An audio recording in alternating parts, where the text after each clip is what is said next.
Halo, assalamualaikum warahmatullahi wabarakatuh. Ketemu lagi dengan Bagus Yuan Maulana SKM dalam video tutorial program DBD. Hari ini saya akan membahas materi yang cukup menarik karena teman-teman sering melakukan kegiatan ini di lapangan, yaitu bagaimana melakukan penyelidikan epidemiologi pada tempat-tempat umum atau tempat-tempat instansi atau biasa disingkat TTU atau TTI. Tempat-tempat umum di sini berarti bukan seperti lazimnya perumahan pada umumnya ya. Yang dimaksud tempat-tempat umum di sini seperti misalkan pasar atau terminal atau tempat-tempat instansi seperti kantor, seperti kampus atau dormitori atau asrama, pondok pesantren atau kos-kosan atau apartemen dan sebagainya. Yang secara struktur dan klasterisasi itu beda dengan tempat-tempat rumah perumahan pada umumnya.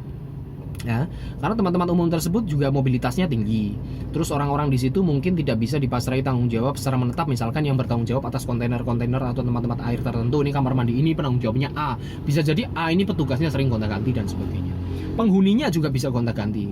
Ya. Terus keberadaan kontainer atau tempat air tersebut juga beda, tidak seperti perumahan pada umumnya. Bisa jadi misalkan kayak kos-kosan, ada yang kamar mandinya di dalam, ada yang kamar mandinya di luar. Seperti asrama, ada yang kamar full, terus di tengah-tengah baru ada kamar mandi. Jadi keberadaan kontainernya juga beda. Nah, kondisi-kondisi kontekstual yang berbeda seperti inilah yang perlu kita perhatikan. Berarti ada sesuatu yang beda nih cara melakukan PE-nya. Nah, ada 3 hal yang saya garis bawahi yang perlu Anda ingat untuk melakukan penyelidikan epidemiologi pada tempat-tempat umum seperti ini. Yang pertama, di manakah domisili penderita tersebut? Nah, 2 minggu sebelum tanggal awal demam. Yang kedua, di manakah titik klaster penularan? Yang ketiga, keberadaan jentik nyamuk. Kita bahas satu persatu guys. Yang pertama, di manakah domisili penderita tersebut 2 minggu sebelum sakit? Nah, ini penting. Soalnya tadi saya katakan mobilitas orang pada tempat-tempat umum seperti ini tuh dinamis, ya kan? Nah, misalkan nih pondok pesantren, ada santri sakit demam berdarah, Anda ke sana, terus Anda melakukan penyelidikan epidemiologinya di mana nih? Apakah di rumahnya atau di pondok pesantren? Nah, kita telusur ke belakang secara historikal. Nah, 2 minggu sebelum tanggal awal demam, dia ada di mana? Kalau ternyata dia misalkan habis liburan akhir usanah ke rumahnya, terus berangkat ke pondok, dia sakit, maka domisili 2 minggu sebelum awal demam ada di rumah. Maka yang dilakukan penyelidikan epidemiologi adalah di rumah, bukan di pondoknya. Atau kadang juga sebaliknya nih, ada santri habis pulang dari pondoknya, terus pas liburan di rumah dia kena DB. Nah, 2 minggu sebelum tanggal awal demam dia di mana? Kalau posisinya di pondok pesantren, maka yang harus dilakukan penyelidikan epidemiologi adalah wilayah pondok pesantrennya, bukan di rumahnya. Itu guys. Ya, jadi karena mobilitasnya tinggi, kita harus memperhatikan tanggal awal demam mundur ke belakang, dia di mana nih domisilinya di situ. Kedua, pembahasan tentang titik klaster penularan itu di mana. Nah, mengingat sebuah tempat-tempat umum itu juga kadang areanya luas, kan ada pondok pesantren yang luas banget areanya. Untuk menentukan titik klasternya di mana, saya pernah membuat video khusus ya, bagaimana menentukan titik klaster penularan DBD. Jadi kalau pondok pesantren misalkan luas sekali nih, berhektar-hektar, kan ada yang seperti itu. Nah, kita harus memperhatikan nih, penderita tersebut pada jam operasional nyamuk itu dia lebih sering berada di mana.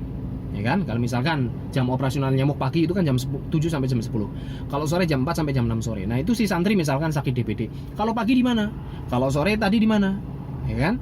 Belum tentu titik klaster penularannya adalah tempat tidurnya, ya kan? Tapi kita harus memperhatikan pada jam operasional nyamuk ini dia berada di mana, terus keberadaan jentik nyamuk di situ ada di mana? Apakah kalau jam pagi misalkan dia taklim di kelas mana, di situ sekitarnya 100 meter radius ada nggak kita menemukan jentik nyamuk? Ya kan, kalau di situ misalkan tidak ada, tetapi ternyata kalau sore jam dinas nyamuk sore dia santri misalkan taklim atau hafal-hafalan Al-Qur'an atau hafal-hafalan hadis di misalkan aula pondok pesantren putra misalkan di situ, dan ternyata dalam radius 100 meter ditemukan jentik, maka disitulah titik klaster penularan. Ya. Nah, kalau udah kita ketemu titik klaster penularan di situ, kita ambil radius 100 meter. Disitulah kita melakukan penyelidikan epidemiologi. Kalau misalkan sudah ditentukan ada tambahan kasus lain dan sebagainya, maka tata laksananya adalah radius 200 meter dari titik tengah klaster tersebut. Nah, ini berarti yang namanya radius itu kan berarti dari titik tengah lingkaran, terus kita ambil jari-jari ya. Jari-jarinya ini kalau PE 100 meter, kalau tata laksana 200 meter. Radius ini muter.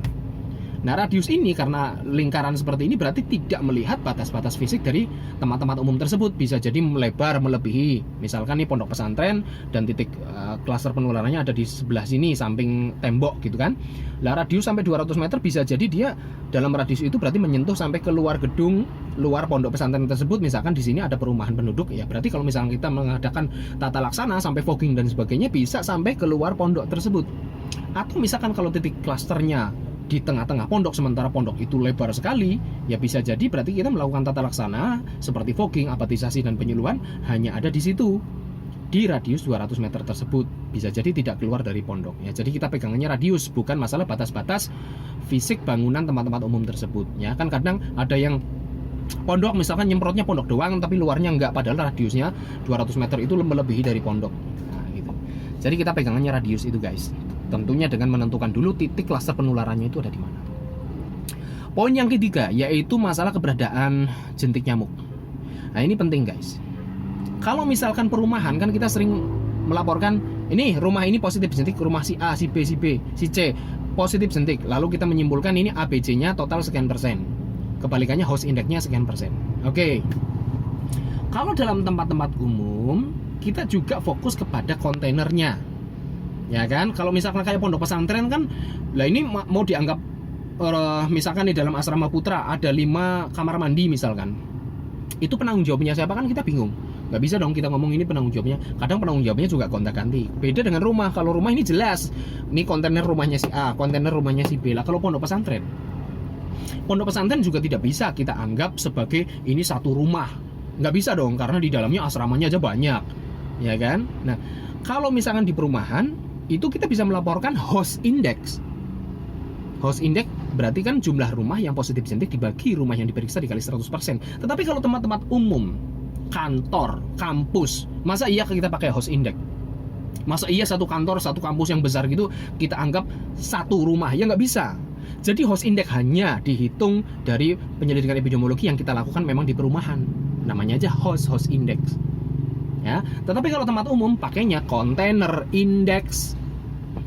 Nah, jadi di laporan PE di situ bisa Anda jelaskan misalkan nih kamar mandi blok A, blok B, kamar mandi asrama A, asrama B, kamar mandi 1, kamar mandi 2, kamar 3. Nggak apa-apa seperti itu karena kita fokusnya ke kontainernya.